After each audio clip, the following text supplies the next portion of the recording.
tunin ni khwa Impact TV channel hin vezo si na bon nun kazan la salam ka hin bole tu phat nai cha in changpi kot khosung youth club te khot noin guta khat alole abol khel nei khat he to set na na to kha in se tu hilowen tu ki ka la hin ho nam songai mi thi khat len ni khub min sang kip gen akum som ni le thum st to lo phai ho date 29 September ni along dap sa ki mukin in he che ho zo si in ve na hi le police daw lo na mi pi ke su kha na elo wale civilian ho milham ho boina to tam pita hun ki mu in he chi thua hun ki holim na diwa he chi impact TV in sei na diwa hin mob violence tuni de ai topic go to mob violence why and why not ti hi in tuni ni khwa guess he chi thua hun pan pi ding hun ki ho pi ding wa guess hun pan pi u ama sa pena pu pakhum social activist kazana salam kan bole abana pu mangboy how vice president ke Guki National Assembly aban pu pamulun hovom social activist ahin tu nai cha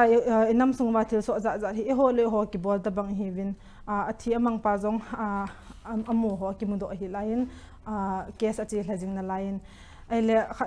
khatlama isele mob justice mob violence ho nam sunga umda hi po in hiti thua in ke holim na divin ama sa pena pu pakhum ka hin do num cha hi le mob violence mob lynching iti tingle itabang tingle hung po do azia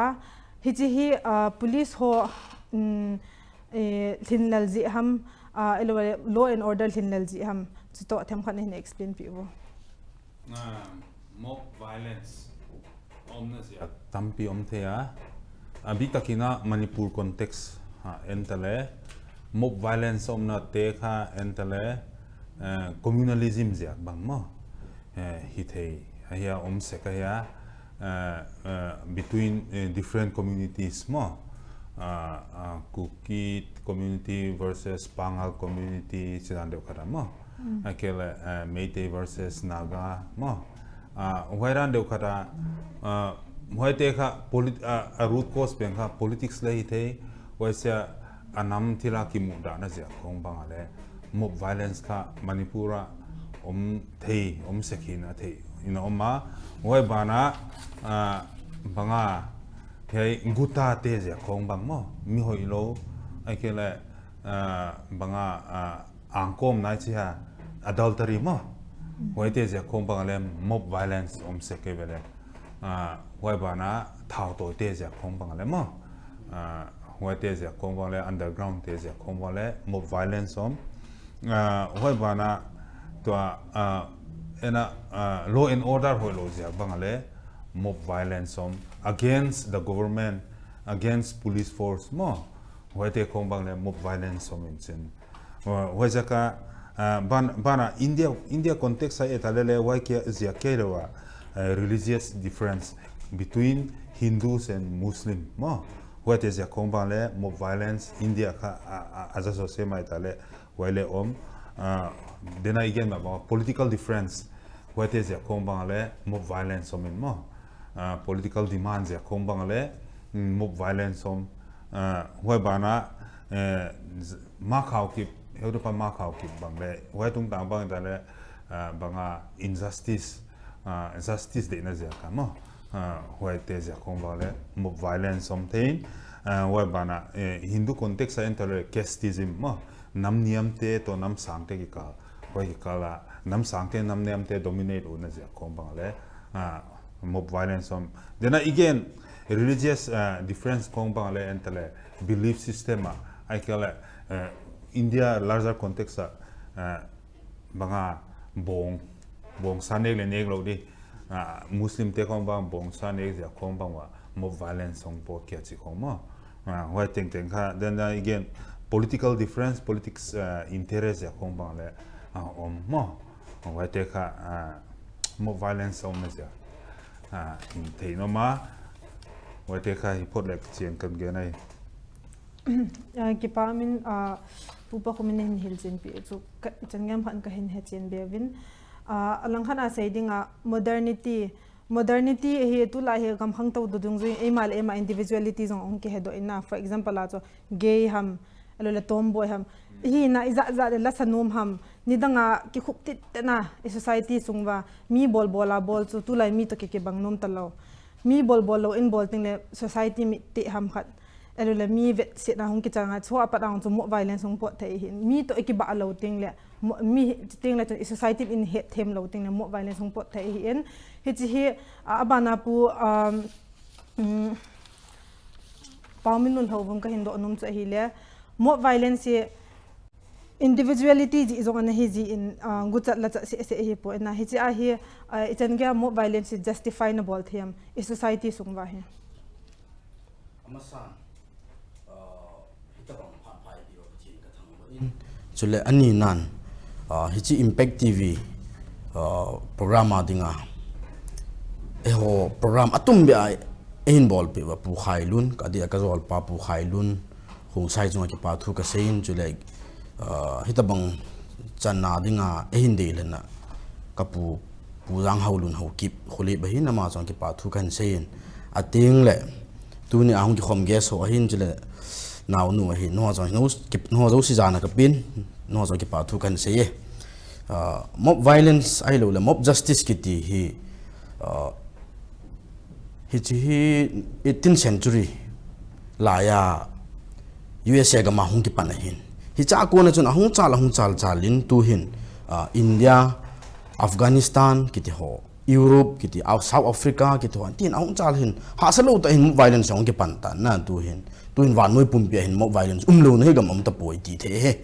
hi tol hon chun ki man ka he dan phabe khat jong ka sei no min hi chi mo violence chung chang hin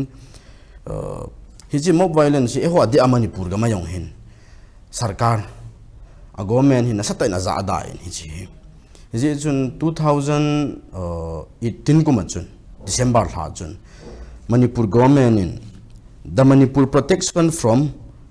Mob Violence Bill 2018 hi pass na ball in hi cha a bill in asai kho pen ta chi phami tia hi le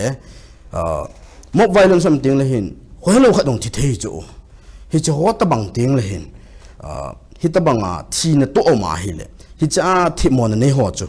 government in amho chunga action la nga hi chu hi che la na ding chun government hin hi che mob violence 2018 a ek nga hin bill hin a phat sa chu phami ta hi le mob violence a ko na thi na to ma hi le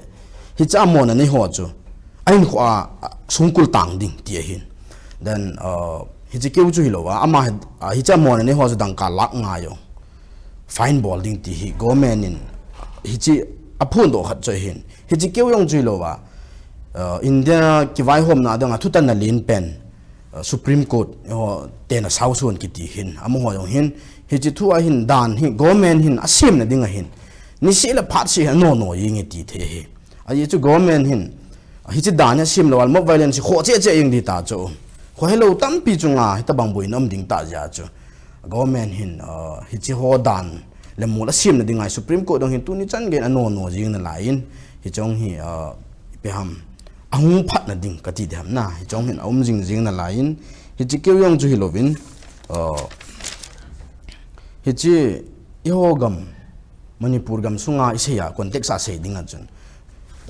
hi chi mob violence ai lo justice ki ti hi ho hello chunga jong a chutan ho nam sung jing in a chutan masanga chu i khat India sung hi ta wa noi mun chum hi jong le ki za yeng hin nai chi mob violence chung chang a hin po na ta chu manga ma dinga yong de lo ta khat chu tu hin i ho nam sunga yong su tan hi ta bang mob violence he ji hin ho hello tampi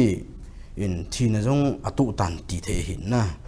te kana banga khat me le ho sunga ho te phai cham ga ma ka ti na hin hi chi sunga khun zat le nam ki ka ai lo wal ho le bi ji ka ong mi jo ki that tu akiman tu chom tho nai ai ni ho gam sunga tu lai ta ki sei ho pen ta zo gu chat ji hi cha ki that ai lo le cha ki voli ki teo tu ma sang jep ta chun Amy Times newspaper hi chi gu chat la chat ji a hang tha ki voli jing ki ti ho bang hi ige la hi le ei manga ma dingang de lo chu la sim pan zan mang na hi mai jing lo ti hu ke no hi jing la ka ti jing na yi chu chi ka ge la hi le zan ni jan kai mo lo chu ei chu mi khan chu agu chan ji a ai lo la cha ja ki that jing gi ti thagau lama la sampen ka hi jing wang chun pathin in jong ewai pu vin ti cho wang ti hi ke ma mu dol kha da hin hi ti chu hin hi chi gu cha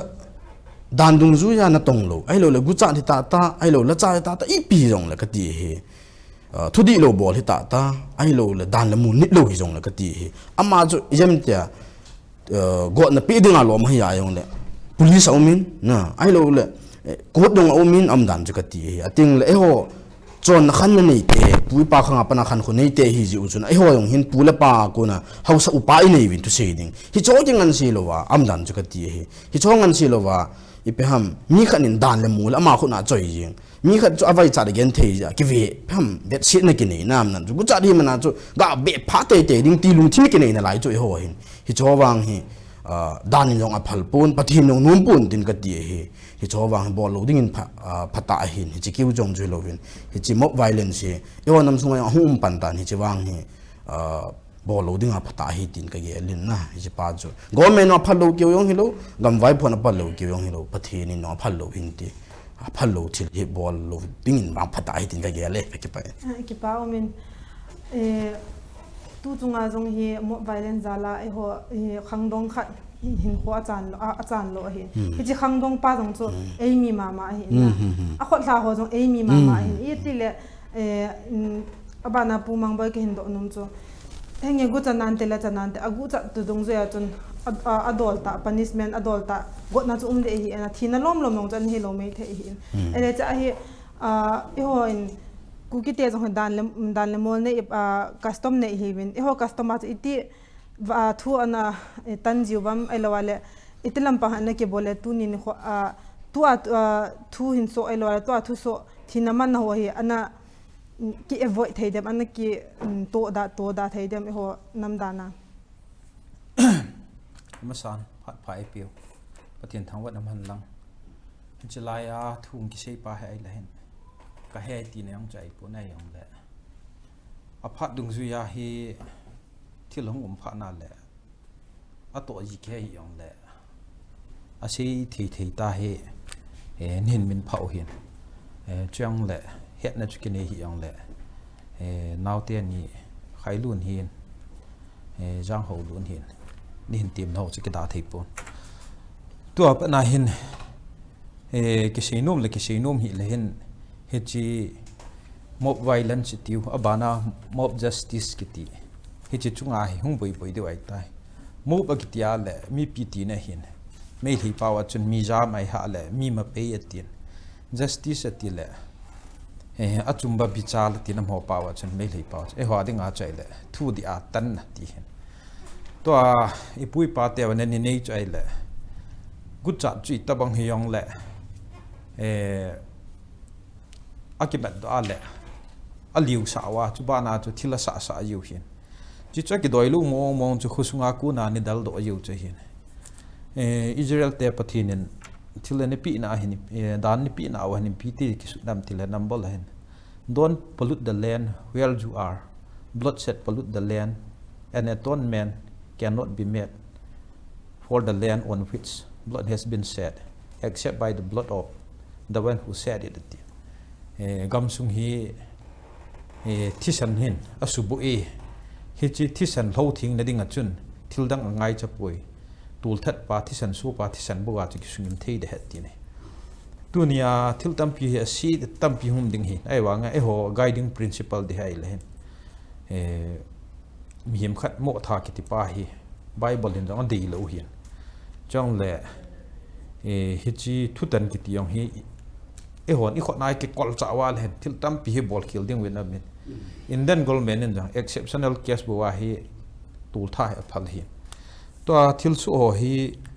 e honi bol thi ding pe nu chai le jail khuti ki sa mun na dim changa hin hi cha hi indian penal code de na hen IPC 370 na pa na 83 day hu gu case ki se hin hi chi thil gu zat hin movable property gu ho he hi chi japan ten thu chi na sei chai le sum go chu ja la lu nin lengam khat hin la pi ho chu imperial kumpi party na ki phung do je ti wen to agu cho yang he athina u to hin na len a kes an yawa neu ma hin BJP government in sum sang khat not janga no an than nai le AMM len hi chalaya ho chu asumu chu bank account a chen bol thi na ga khat ni ho ki gol ni thum wen ki wa ki gol ji wen he chalaya chen krol khat krol ni kal ki khial do thei po wen gari dim lang ki vui mang yang zat bam khat nim he ai cho chu gu cha ki tyong la jam ho cha hi tho wen min an e go het ma sanga gu la cha yaw hin IP shai na len to aneu ne ho dan thu lal ji he chi mi him hi that dik de su ke hi ayong le to e ho society su bui pian he piam ti lo gu cha ne to chang pi ko lang ho chen huin chang ka kai thi ta po we ti hen chi gu cha hi athisana pi ni a pin pia gu cha te loi khat jong am nan abana hai le ani lal be set ja gu yong cho min tu ni khwa gu chai ti pa hai le igam sungwa ka ni le ho en bolwa kham na thei ho ong than je ju pha na he chapang cha ho hen lo la ya hung da pho chun service ni hon na ki ni chai khop lo hen ni adi het lo phat wa chu khatwa jol sin ani boi pi pa ho khaim len ho lo yang chu suma ki hol wa chu lo cho na chu tin ni u hen he chi lo la ai ho ahung an ni apha no le hen a cham lu hi la he gu cha hung su ji hen gu cha hung su ji hen he cho hi min jang khat we cho ngai da me ni we yang cho ngai da me thum we yang cho ngai da me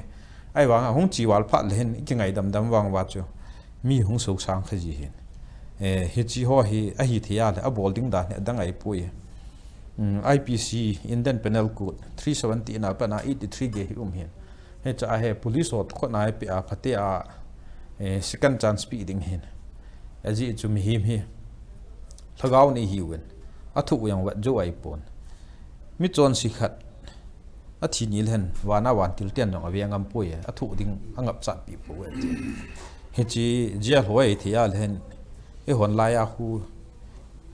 permission ai hal ik taw tho di wai pui government en a hiding bonga kwai sa khan hen hi chalai o khul hut ji ding hi ke thoji a ji improvement tam hi kum thuma hin chuba na fine hoyang zat amen hi chalai a hu scan chance ki pi o ngai yin chong le custom win hi cho a he tul tha yong phalpon bible in a phalpon mi him khat hi chong le human right lang ayong gu chom na het even jep kitin jep mu yong la chi chi the lo mi him khat cha thi to ka am him bola bolding chu hin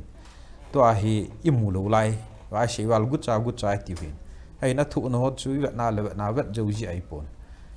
hi chi ho society su nga he thil hi I khot wa hi I chal da cha hi adu ai pu to chang pi kot pa ong cha siu le athu ki thang cha wel ho chi me na hen ke chi cha na chu ja la chu kum thum ding ai hat nai chu sunga che ho yong ki chol wa ma ong ki chol chu pha hin hi chi hon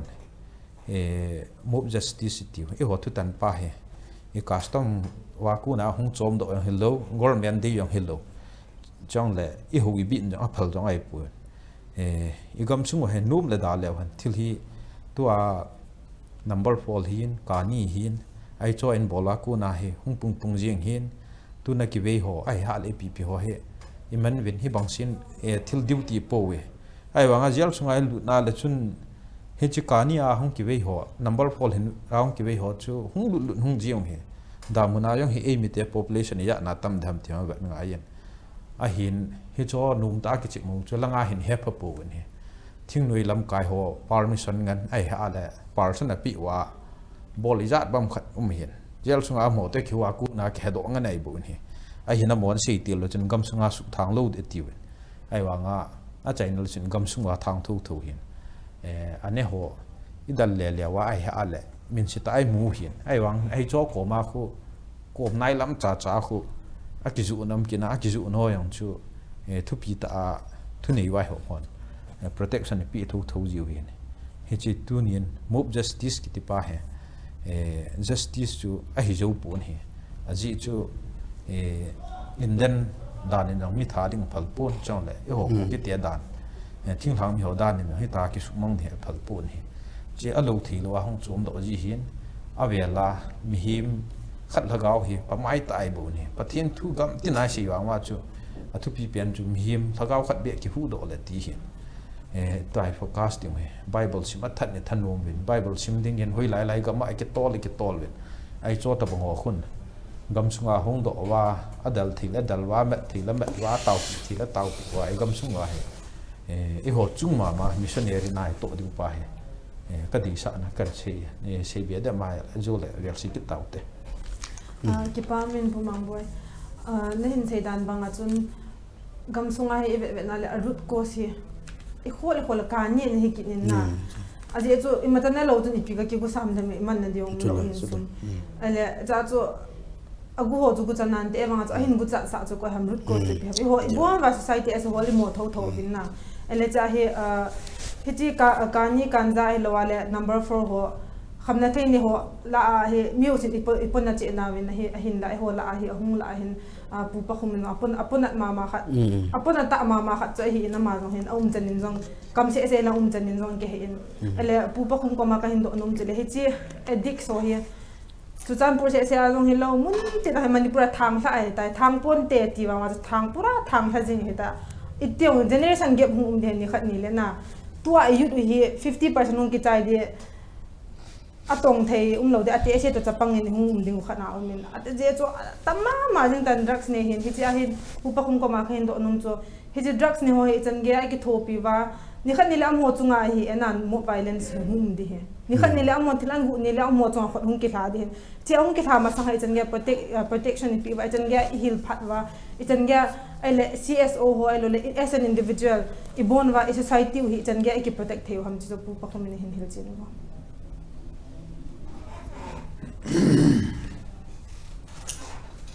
drugs addiction a problem ka a solve na dia thil bai sam mi lo e chumo drugs addiction ka a solve na dia thil bai sam mi lo azuak te sukbei di sile open border mo Manipur to Burma open border wai langkhalama itanaute ure naute omuchu wade to enle a close border hi dikidai lo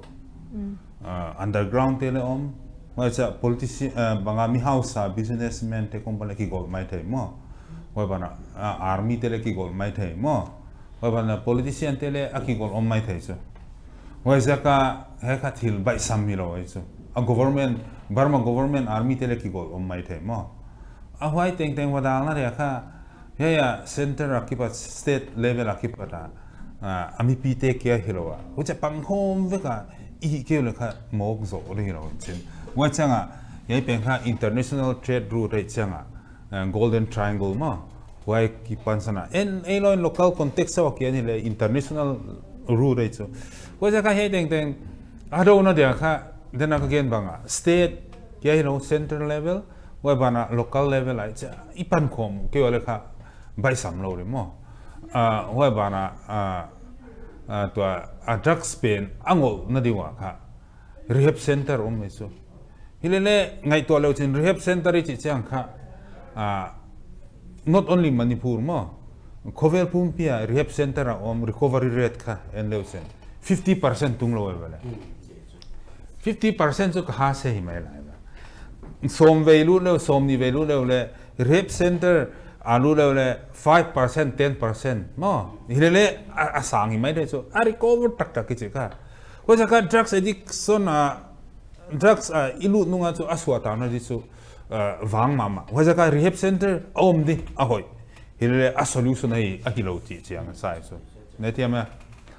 it is only part of the solution but a solution tak kilo ko ja ka drugs addiction a solution tak na di so bangai sele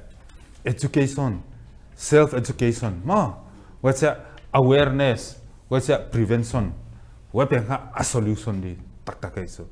what's ka nule why tena dia nule pa mo pona alien pe netso eloi kha i society kha bangai chele community dana ki pani danga how survive home na no village type akyom I mindset kha as a community dana pa evele individualistic lo ma what's ka bangyam khat society sunga drugs problem mo wale I society non sug vendia ki koi bele ai kele CSO te hem pastor te mo pom na khong ki koi mo ai kele gamle nam kai te mo pom na ki koi ai kele wai teng kha hiloway chu adik taka banga he amo puang na la tu di chu kwa education pen bang le school dana ki koi veka vele hiloway ba tak taka education ai kele tak pen kha home in nu le pai wo school khong chu apan pi tu zo chu en kata papa kata nu ye school hoya ki kain a character le hoi li wai bara la le si am di che kinga top chi bang nu le pa khen ka tom lai te le awai jaka ka ai kele society a CSO makai te ya me kele nam le ga makai te tunga kinga ma wai pen chu on pan pi tu di mai mai chu easy le itate a hoi na ti tak tak bu bangai chile ye chu no spiritual leaders pen ka pastor hi lo sen apa mo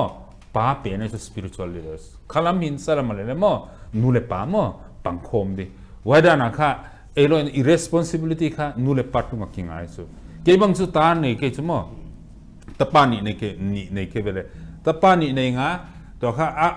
upa zo pen kha kumsom na ni hin chen an wai zo pen kha kumsom mo ken chu ka nei chu api chin mau chu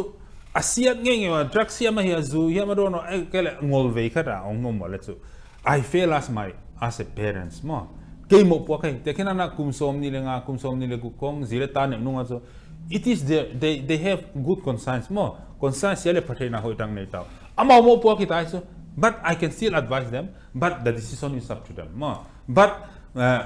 ama to anaw pan lai siele pha hoi tang nei na no so naw pang chi guiding a guide tu ngai ba he na hi din na he na hi lo di ken khat nu le pa kha banga ai kata pa mong kata tu mong ani wa ki pata thu mang loi chi mo awai se kha yai banga awai chi mo ken chu kata te ha khat le you are a bad person chingero nang na hoi lo chi pau ka jam ngei ro ka zat mu lo him azak chu wan kha amawa kinga isiana pe thai mo hoja ka hong pi chin mau chu itanu hiam itapa hiam asiat le nu le pan imo pong na zo lo ai ka ti chu wa chu ke chu ka ke mi mal conviction mo wa za ka kha nu le pa tunga kinga pen chen pastor hiam ke le CSO te hiam ke nam le makai police te hi masalo ve awai te so hon pan pi tu bangai hoi da na ei kha ita te ikep di mo hoi changa de na ige na ai le to appoint as to drugs addict te la bang ro ta ni mo hoi te abika kina lam ka context sa entale lam ka context sa entale to ni da nga drugs addict kha kumsom tu mana ta bela hile lam ge ya mi pi mit mo ki ka piam azwa om nge lo bela ni da nga kha drugs addict ten kha mi pi te la we bela moตัวข้ามีปีนรักษาจิตเกล้าตาไอ้เล่โดนกายเตะยังคงบางกระโดดเลยจูไอ้เล่โน้บัจเจไว้นั่นโดนไม้ว่าหงกิซัวกว่าหงกิข้าปะบัจเจนั่นโฮลเคียกเราจะกระโดดจะบางอันโดนเอาหงโดนเอาจูเกล้าฮีบางเสียก็เล้าอามา police เตะตก connect ไม่ได้ underground เตะตก connect ไม่ได้จีหงกิตามอไอ้เกล่เต็มตัวเฮียมไอ้เกล่ไว้เตะคงโฮลแค่งำนนเลยไอ้เล่ไว้เปลี่ยนข้าตัวไอ้เล่ police เต้นปันนั่นเล่าเจ้าอีดอจังอ่ะปันลาเจ้ากิโซโลเจ้าไอ้เกล่ CSO เต้นเล่ปันลาเจ้าโซโลเจ้ามั้งไอ้เล่หัวเจ้าเจ้าจะเอ็นเล่ปันกี่ไลน์เฮ้ยจะข้าอีเทบังบังกี่ว่าจะข้าตัวข้าproblem solve นั่นที่ตักเจ้าไว้ like if we let them do like that openly มั้ง India ด่านนั่นแต่เล่ article 23 มั้งจูบังไงเจ้าเล่ drugs abuse ข้า illegal เลย 6 months abuse him azu akim him small quantity le kaguk sung zela tan the eba mo find the live ai le to kha illegal hi drugs addict te he pi de mo but guta i he pi de hello mo guta chi changa he pi ka he pi lo hai he pa zo he pi hoi lo ani so na le om lo gu sak ni chi the ro he pi na le why 가dik 테러죠 drugs adik ka happy maman audu ki kap sak ti hi terojo gutile I society kha segob de tu bangle naw pang mit mong ka pucho ai ke it seems like our culture is accepting mo culture in kha drugs hi kha poilo ti why kong piang thei bele why ka awang lo di pen kha public space te khonga mo why te asuak di penu kha India dana le illegal aki kabdu le illegal isuma ki kable illegal hilaiwa abuse him aki kabe mi ไว้เด็กค่ะ illegal ที่เวกจูไว้เด็กค่ะมีปีมีมุโรดีเบกินฮิตเทโลมอไว้เด็กค่ะ CSO หินะมีมาหินละปะอีปันคอม police เตตัวมออีปันคอมว่าไว้ฮิตไว้ปานะ education ตัวอีกอย่างอินามอปอคอมไว้ปานะ school เต็งปังมอ the harmful effect of drugs addiction ค่ะไว้ค่ะ seminar ของอีเปียค่ะอีปันคอมมาไว้ปานะไม่เตะอุณาไม่เตะแล้วก็จะไม่เนี่ยเอาไว้มาค่ะนูเมลัมเตะเมราใบปีเตะของปังนะเฮ้ยตะกับปังเว้ยสุดโลจิงมานักข่าวอมมอผู้จัดการเองนักบังแล้วนูเมย์ปอว่าเด็กค่ะนูเมย์ไอ้เจ้าค่ะเอาหัวน้ำมาสุอามาค่ะ violent เลยเว้ยสุเดี๋ยวนั้นยัง mob violence สิค่ะที่ avoid เถอะมั้งตัว pasal เตะยองปัจเจ้าค่ะที่ violent ป่าปัสเสกมั้งที่บังแล้วลำกาฮิกสุ volunteer ตั้มพี่อมเมย์สุเฮเลกันไว้เตะสังมั้งอาจจะสุ violent ที่กล่าวจะจะมั้งกันเลยอารมณ์เทโลเตะกี่อ่ะอังเกตสุไว้เตะมั้งเกจิตั้มพี่อมน่าไว้แต่หนุ่มสักคนเนี่ยkipa min pu pa ko min nehin hiljen pi zo ngai no ma jingin abana mob lynching au mina mob lynching apa na justice hung so ta ba hinam aso mo mo nga hinam ale mob lynching mob justice ipo do na ding wa he trial lo hi a pet na to ki veil easy ham a pet zo action ila ho in na mo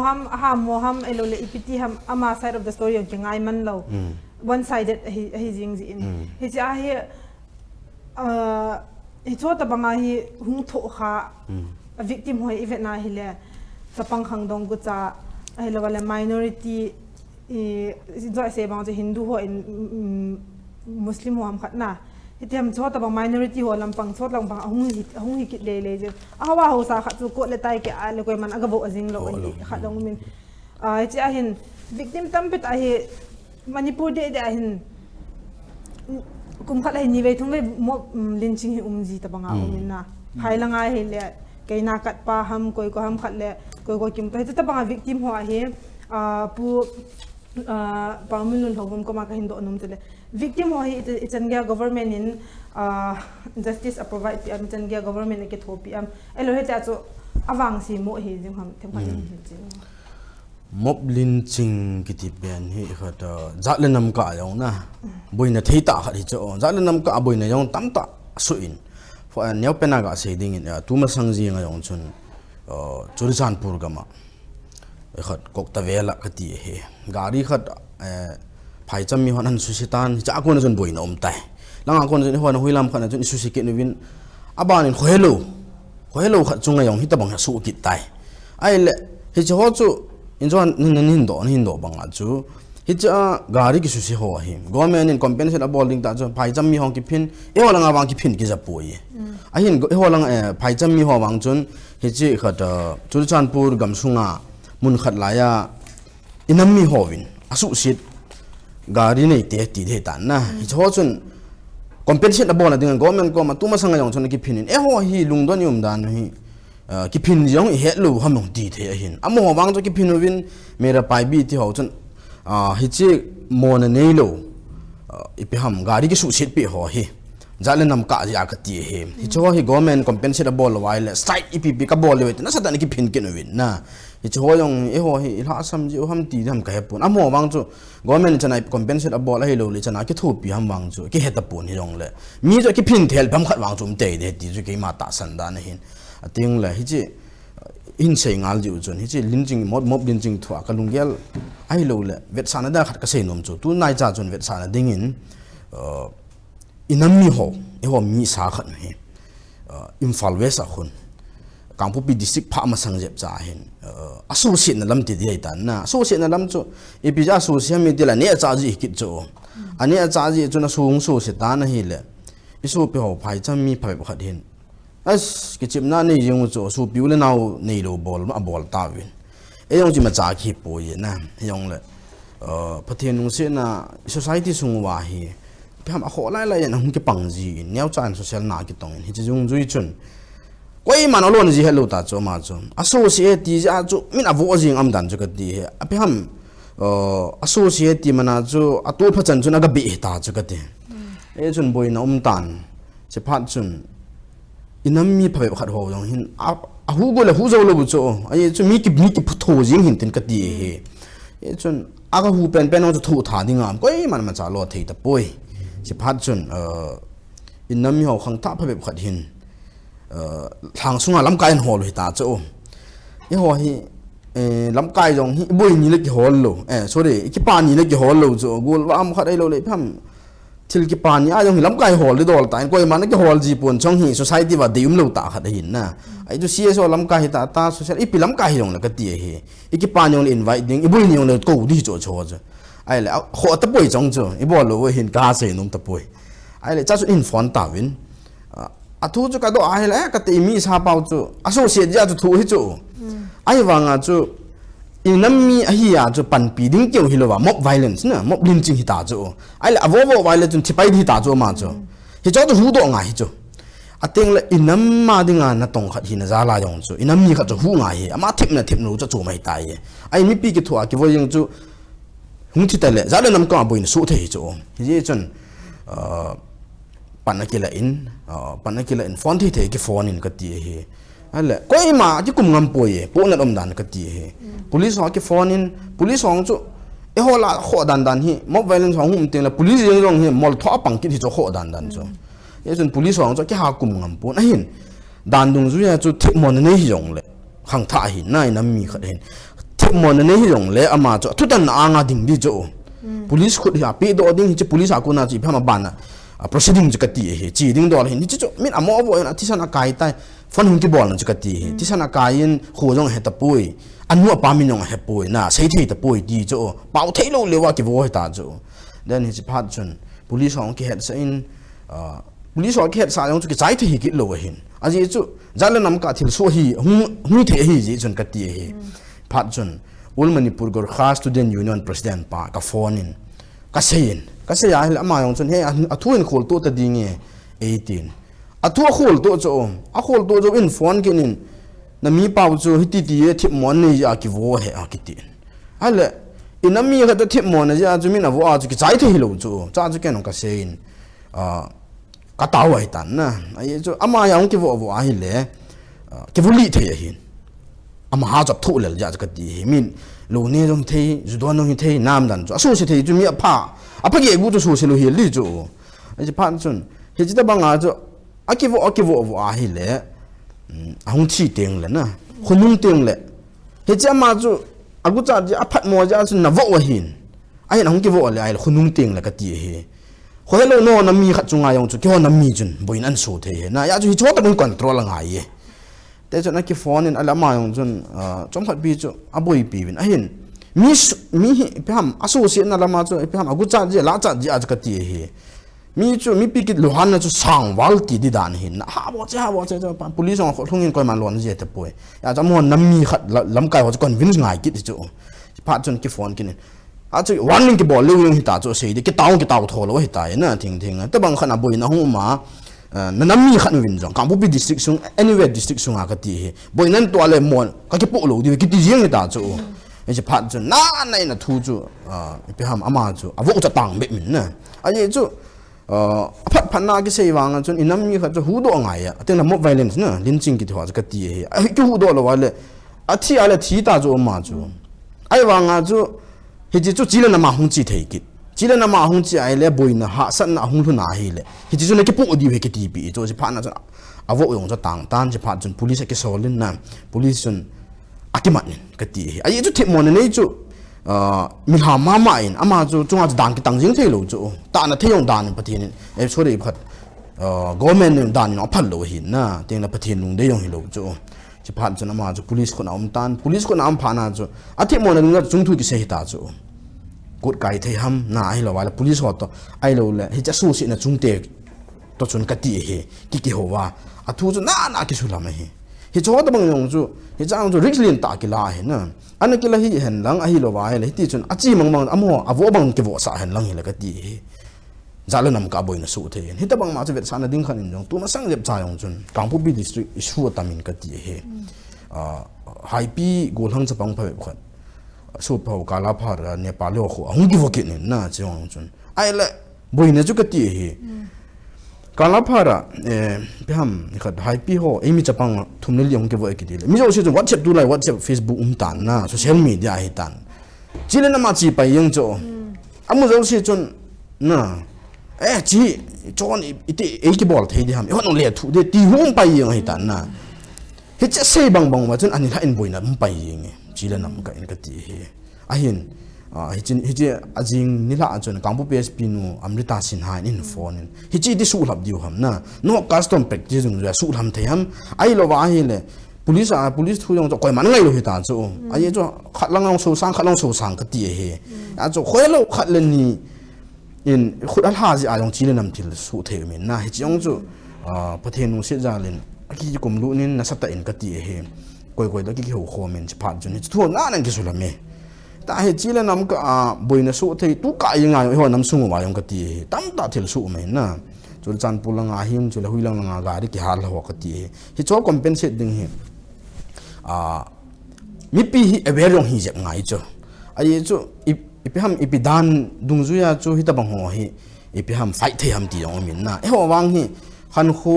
alu ne ti yong hi atamin ka ti hi min thil si khana yong le eo ka wang ki hat tho na chu midang awang chu midang thil khat an bola yong la government na chu ai chu mob violence na hi chu hi dan na phalo hi ja chu government ko ma chu ki phin na thei ma hi chu ai wang hoi ki phin ki phin ji po win na mi phate ta iu ti da min ka la in chun ki phin po win ho ka awang chu le chun boi na chom ji tho hin za dang nam dang ka hung hi teng le cho compensate da pham ima chang ki ji po na pham khata mob violence boina to ma hi le go na chung thong victim ho chung ma chu awang si ji nga hin na hi cho compensate na thei hi ho la awang ki ha he be se pun a hin za dang nam lang wa haum tho ve hi chi ho yong na sa dai chi do nga in lam kai ho se ngan si dai pun ka ti he mi pi yong hi na sa ta chi the nga hi chi pa wang hi ti chu ke ma lung yal dan he cái bao men bulun in zong society sung ba chỉ một đình chính ít am phản là số hi năng zong chỉ niệm phản là bồi pie thì thu zong cho cái za in ai lấy chỉ một violence một đình chính hi pu mang boy ko ma ka hindo nom jele một violence một đình chính hi apa poi ti he ta vin na e hon nong ke dei ji lo ele government phal zong hi de lo e bang hu itiam kha ting le khon ong ki bol ngal ting le khon mi o si to phu sa ta banga o min LG itibanga ki bolle ki prevent thei dem itibanga ki bolle lo wala government apa na direct nga speed dial police and del ti thei be se manipura hina ami pi first hena ne ki tackle ji tingle police ong ki man ji lo hitan ele cho hi itibanga e bol wale mob lynching mob violence isu utang diu ham zero tolerance abona azao chi punishment pe jinga pham chan ge ibol wale pham chi nin se pi op mang ba chilai ka hai manipula mi jam ho hi ta natural dia he ilung thima ki khom khan sai bo preventive measure depend chai len to athilung ki to si chu he ne out khat ni mun la hen 100% la 2% hong ki to lo la bo ne e ma sung ki su tup ding chu thil pha pen cho hin e mi ho hi sei ding a he I sei wa chum I to wa chum hi jing kai pa he he chi an pu do jai bu an I phallo khat chu phallo hi jeng len tu ni ni khwa hi chan hi pha lo deu hi to number fall ji ka ni ji a thi thu so aki mo hai ma chai pu ali la ya jong mi thidan tamata mai bu hi ali bol na wa ji chu a hal le ai khat le pa ho nga la ja khu ta ba tho wa la gilpi ta na thiloi yang ja kam khat mai bu sei ding in manipul siam pan pathian hello ai wangin ama he mi o si ai ha le pathian jo si ta san khan he kin ne te ka nan mod bunga hunga yang chun a kyang ko ke sul la en mod bung ho se te na chun pastor hon taw na man pin dil sungam hai e ho siam ki lai cho ki bol nai sai lo ding pathian hi tabang pathian jong hena ta san hen ma hen ama hen an tham hin phut khan en hong tang chun in he ho son jong ni tham pu win khusunga kani lei han lang kan ja le hi yong le abana thing nui hon jong don pu win ho bung lam kai hon jong don pu a se ni si win number 4 la hong ki we ham ipiam khat chu ai hin la suman chai phat le khusung danga chip gas in ko pai ji win ipias ma muam che ke kiu ko ya le cho chu e ho le ho encourage ki pi na hen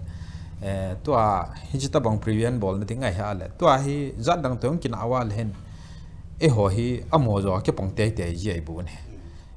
ji chu I thim na diu ma cham lo edik han lang gu chan han lang I pi yong then e mi society sung ha dim changa om hin te ka Nepal ho nan khat chui vet wal e velal vin awo chu ai wangin ina ima cha pi thei ding yong chi chum po win he chi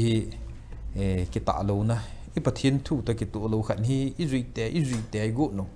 langa chu gamin phang ai ti te I wa chui thei lo he pakai yesun mi khat nen pu ni nei thei po ya tin khat pakai ni nei thei po ti banga cha sum le pathi ni ho ko but wa la pum hi thei lo hin he chi tua preventive measure dinga hoi pen chai le epidin mun hi yong le mi ki ta hi yong le tu yong hi ho ding an aphat awai ge hi lai aji chu khat le ni hin khoi chef manu yong chna phap phai na lai yin egam sung hi ta ki chai ta ti ding hi ai pon I ki ta phat diu hin ki ta lo na sa sai zat le na mi din pi pi yong le chun pathin mit mo ang di chum lo hin chong le lo hin nai chum pon langa inam mi thil se bol ho vitamin ki pi be ta bong mai bo hitia ya ipidin mun he yong le pathin ho te khat ni na chu e ki ta deu hin chong le ho bung ho jong ho so ho jong thip chana khusunga hita ki be ho he follow ai koi pau e ho chun encourage bolu ta thakhat ai bo ni asam rai pholo thing hanga hong wa la khun inu na la het su ke bo ni hi chi in hi anum thim hi chi service a ke sa hin hi chi business a hin hi chi a he ti amon abat wa het jing ni hitia chu het thi lu wa am hin a hin igel diu chai le gu chat la chat ai ha le ki tha tu zat zat chum nan te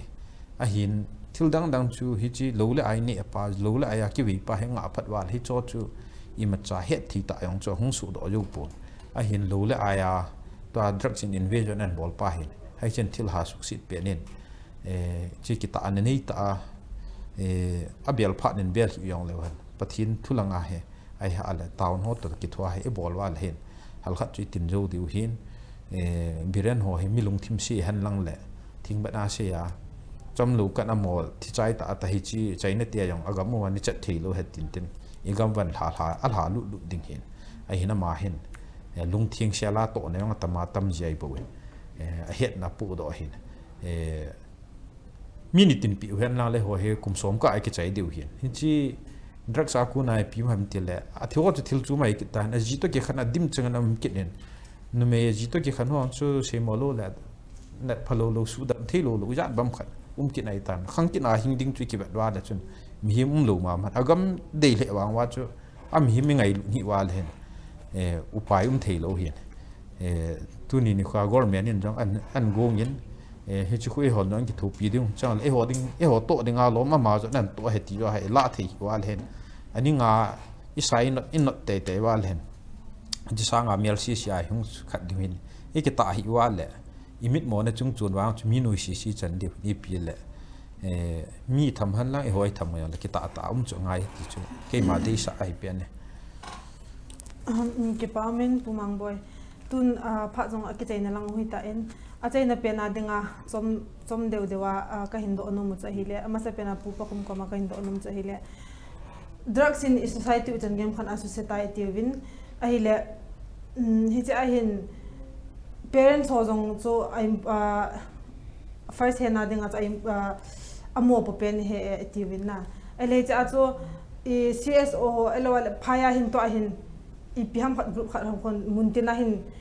drugs zo hi impact tv an ha jing we na drugs o hi tan gem kha abulu wa lenglu wa adni koi ka hol o hi na hi ei mi hola drugs zo atama me le ho sang ki tam me the pang la sang ki tam me the china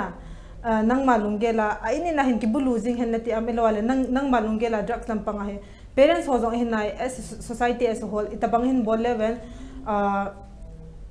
drugs lampang hi han lang chon set lampang thil phalo lampang hi hung ki tang thai dem thman hi se biwa adik ta kamo to mob violence kon de sa ja zo me okay then appoint pa sumang lang mo Supreme Court order o me veke chu he dan ka bangja prevention why to ki side new khat ka bel sa ko da why pe na kha he ya again na state ten kha ko la ka mob violence som se ka ko lak village ko lak town chỉ có identify được vậy thì cả DGP nói mà police force xem cả vậy cả officer ra ông sắc được vậy cả prevention mà nó đấy amount duty ông ngay ông đi vậy cả ai cái điều vậy area education là piak được police ten mà government làm mà vậy cả system này order ông về cái về Manipur là vậy ông về cái chỗ vậy khi implement là vậy cả vậy buồn nào ông piak vậy cả adik taka government law and order hoi ta kom le chu he lo tekena mi pi te bang na leng police te kimuang la chu kimuang ingwan tak in police te government om le chu ei kuta justice la ka ki som nge lo de bele adik taka mo wa jaka tu nia mob violence tampi om na ja kam bang ja ka police te kimuang lo chu government le kimuang lo chu ai le bang hiam khat mi khian mi guta hiam ai ke le bang hiam khat thili khial om le a justice pe mi pi kuta ei kuta om ngai chi dan do kara ngai to om ai ke le drugs do na ma bang le ya chorchanpur bang le lamka bang le ma police te to ki ho bisa civil laminong pan ma sauna chu chu civil kan chu ka gen na police te no na hi du mai lo ni ko civil lama banga poimo we are not the one who need to we don't have any authority to impose the law we don't have any authority right dan le dun en call to the police station so wajaka then again drugs azwak te kha bangchina apoi na ongru tale mo drugs don non dot na pen taka drugs zwak te Chorchanpur hina Singtanglam mo mun tuang to ma banga district tuang to ma wate en bangchina wate idauria to civil mi kia pangina inteng vabulu le mob violence ong swak te dana pe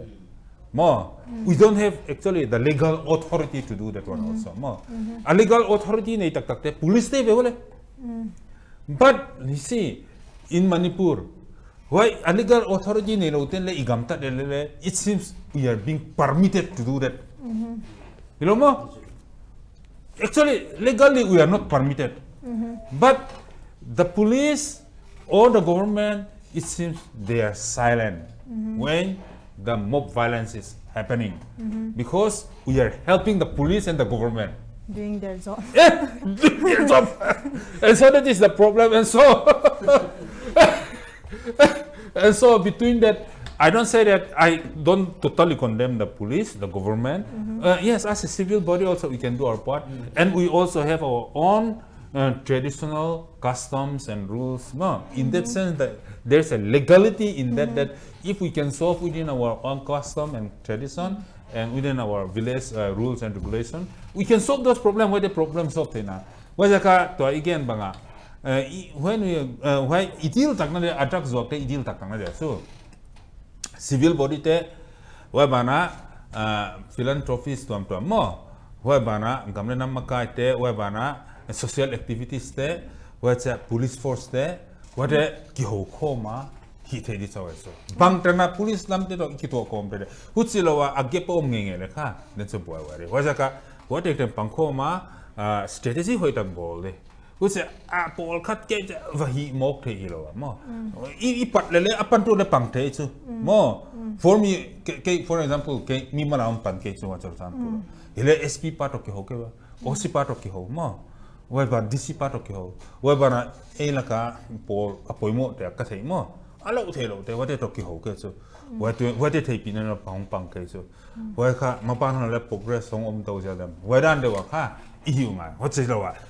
I will do it myself chi dan de te chu hi lo ho ka sa Okay. Kipa min pu pa kum na changyam khat nin hil chin tawin. A chai na langa dinga pu lun ko ma ka hin do nom. Only 2 minutes. Parum dalo hin. E kya hona wa hin ke man question ja ma kan reason. Careers lawa kan na hay mil elawa la ke lungela na po lo kha. Viewers ko man sai nom ten umale ne ga sai pyo. Si mob violence chung cha nga he mo hin na holim do jo seiding tam na brass and the tho ying tang ka te cha jun e khat hi chi mi pi te ko ma ka tim na num ai lo le ka sei num tam min na he na tu na ka sei num chom cha ka sei num chi pha mi ja ai le e khan khu hi hin khu hi e hon le ho khu nam cho ya iki tha ge lo ngai na kham na thei ai lo le ipp thil shape tam ta bol hi injen na hina cho มีขัดปานทุจีขันกุจเนี่ยหัวขสุงาคนเดียลตัวนี้จะมูวินกุจเลยนอจิบแกสินี่โควิดนะฮิจว่าซิสเต็มงาพัดให้ตายก็ดีเห็นไอ้เจ้าขังท้าหัวตัวอีไปห้ามเกี่ยตาจริงน้องก็ตัวทำไมนะเกี่ยวขสุงมดบุญจริงน้องก็ดีเฮไปห้ามจีนจานี่นั่นแหละอุปนาวทางนะเกี่ยตาบอกว่าขังท้าจ้าก็ดีเฮฮิจิเราไล่จะกลับจีกิที่จริงก็ดีเฮนะฮิจว่าตาบังหัวเฮอัตมบาลเบสจริงได้ฮิจว่าเฮจะป้องว่าเห็นก็จีว่ากำนักก็เกี่ยวกับปีจูอีกมาว่ากิมูกำหิตาจูอาจจะขังท่าคุมสวมลังอาปัดน้ำดันจูฮิจว่าเจ้าสิอีไปห้ามสมาร์ทโฟนทำที่เจ้าสิน้องฮิจิรู้เห็นในกำตันนะฮิจว่าเอาส่วนไอ้เล็บตาเฮไปห้ามกุจ่าละจ่าดงโคนั่นไรดิ้งฮิอาจจะอบอลเขาก็มาให้ก็ตีมโนมาเห็นนะประเทศมินางก็เต่าเลยว่าเห็นนะฮิจว่าบอลดาวทีนี้ขังท่าเห็นคุยถ่าเสียมือแต่ไอ้จูจะปังจะมีไทยจะกาตั้มตามหัวฮิจว่าปาบฮิเตยดิจูอาจจะเลิกเทกิติเทไอ้ปวนนะฮิจว่าเดฮิจินไอ้เทจะนายไปห้ามประเทศลุงประเทศไม้เวพมินก็เดียจอมจ่าพัดจอมจะขนาดเฮาสัตดิ้งแกลปูวิตินหินโคสาวตายในวินนะหินโคสาวตาส่งเฮาสัตดิ้งจะไอ้ทุปีสวิตินประเทศไม้ละมีเวลติจะใช่นะมีแต่ก็มากระทีมนะหินเตอาจารย์นะเป็นดิ่งปูมังบอยก็มา only 2 minutes ก็เห็นโดนนุ่มใจเลยนั่งมาอินจงมีปีก็มาอาจารย์นะเป็นเดนลุงนวายหลักนั่นนุ่มทำขันหินเสียปีมีปีก็มาก็วายหลักนั่นใจเลยอากิบิหัวนะตั้มโซนเสียเลยหินขันหินจีจุ international boundary ตัวภาวะลังอากูน่าว่าที่หุ่นเก็บปุยยี่ยี่คน advantage สวยดันฮิจัดดังหัวเห็นเลยคนลังเปะที่ตั้มปีเก็บบอลตัวได้ไว้ใต้ที่จะหิจิงกันไอเห็นเลยสินี่competition ยิ่งมีแก่เห็นอัพโหลละมาร์เก็ตเต็ดตัวอัพละมาร์เก็ตเต็ดนี่เลยสินำลายสิอาเห็นจุดที่มุมดิ่งจะเห็นไอเห็นฮิจิหัวดิ่งตัวนี้คืออันหัวดิ่งสมุนในเฮียงเลยฮิจิสมุนเปล่าเราเลยไอจุดนี้ปีตัวอากูทัวว่าฮิจิอากูทัวน่ะว่าสุงอากูน่ะจู building ทุกปีตาคิดว่าฮิเปล่าจูเฮียหิตินฮิจิสุตังดิ่งจะเห็นกิปิดอแล้วฮันฮิหัวดิ่งอาโลลินเห็นตินจุบานะฮิหุบตะกิตุโลที่ขัดบอลน่ะกิติป้าเฮใช้ทีมจงละฮันไอเทโลหินตัวนี้นี่ขวาให้อ่างอาจีจงโลฮิลาอีบอลดิ่งว่าใจตาในอย่างละปะทินทัวปะทินตะกิทูปุมาปนิละฮิวาเลยหัวท่าว่างาเฮบอลโจ้เดี๋ยวไอ้ป่วยจังเลยมีดังที่บอลดังจะยังสิทูดูหินดีแต่ไอ้นี่ว่าเลยแล้วก็ว่าหินดีแต่ไอ้นี่ว่าเลยอีโซโมเดี๋ยววันป่วยตีปัจจุก็สีโนมินปะทินกิบุลผู้สู้แก้วตีปัจจุกิบเอามินตัวนี้ในความโมบายเลนซุ่มทัวร์หินก็หดิมนาว่าอัปป่วยตีตัวมิวจิมเฮโซเกวินอัปโลเฮนซาบอลโฮจงจานจงหินดานจงคนตินนี่ขัดนี่เละแอคชั่นเอโลนี่ขัดนี่เละพูดดิ่งขัดตัวไอจุงอ่างหูจุดเทหินที่จะส่งก็มาใจอินโลให้อีกคนนึงละโปรเตที่จะมีปีวิวเวอร์จะสิก็มาก็เห็นทีมนั้นโน้มเห็นตินตัวนี้นี่ขวาอิมแพคทีวีนี่หงเวทปีจะสินบอลนั้นมังพัด